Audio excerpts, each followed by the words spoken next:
historically, the black church, had it not been for the black church, we'd still be in slavery. The black church was anti-slavery. The black church played a key role in the abolitionist movement and the abolishment of slavery, the dismantlement of slavery. And as it relates to politics, the black church confronted political policies that went against seeing all of God's children as being created in God's image and being equal. Peters, I can't think of his name, from Duke University, did a 2-volume work, very important work, looking at Stony, The Long March Ahead, and New Day Begun, the titles of the two-volume work, looking at the black church 40 years after Dr. King died. Dr. King was murdered in 1968. The book came out in 2008, 40 years later, in 2009. And it shows something very frightening, that where the black church in this country 40 years ago under civil rights movement, not beginning with the civil rights movement, culminating with media attention during the civil rights movement, going back to Adam Clayton Powell Sr., going back to the 19th century, going back to Benjamin Mays, confronted an evil government. 40 years after King got killed, Peters' work shows that the black church is cooperating with an evil government. And that's dangerous, because you cannot take Caesar's meat and then call Caesar on the carpet. People see you as being un-American if you criticize policies, if you call attention to the fact that your policies are keeping people poor. Your policies are why we have $18 billion worth of bonuses, and we're so shocked. My goodness, these people, you thought they were going to get converted when Wall Street got in trouble? No, greed is greed, and to get in bed with politicians like that is like my mama used to say, as Queen Quet talked about common sense. You learn that with dogs, you can get up with fleas.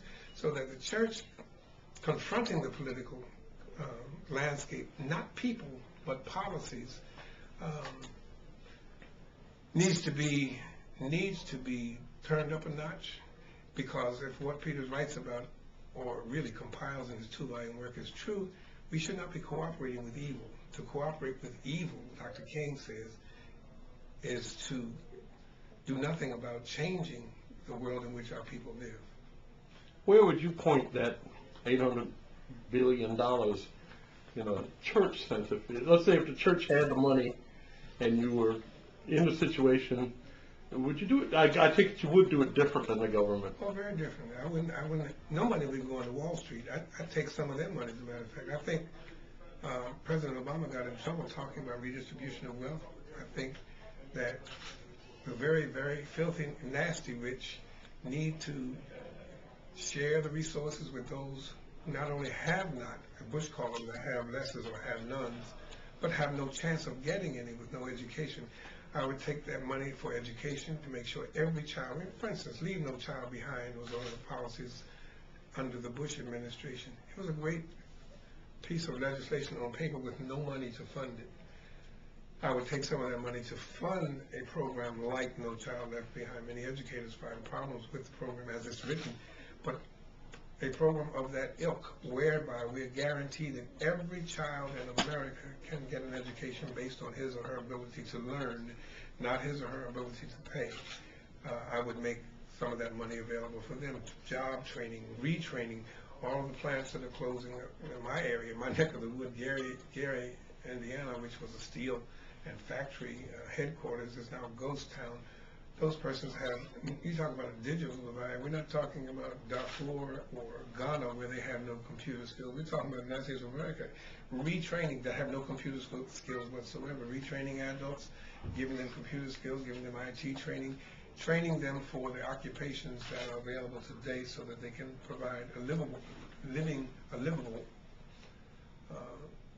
and honest standard of living for their families. I stopped on the word and hesitated on livable because we keep talking minimum wage. I would take some of that $800 billion and make sure it is a living wage, not a minimum wage, but a living wage. I'd take some of that money, like from the Walton family, the 5 of the 10 highest paid millionaires, billionaires in the country on the Forbes list, and give their workers health care insurance. I would change the health care insurance program in this country such that it doesn't benefit Merck and Abbott and Pfizer and the rich guys and the fat cats, but so that everybody has free health coverage.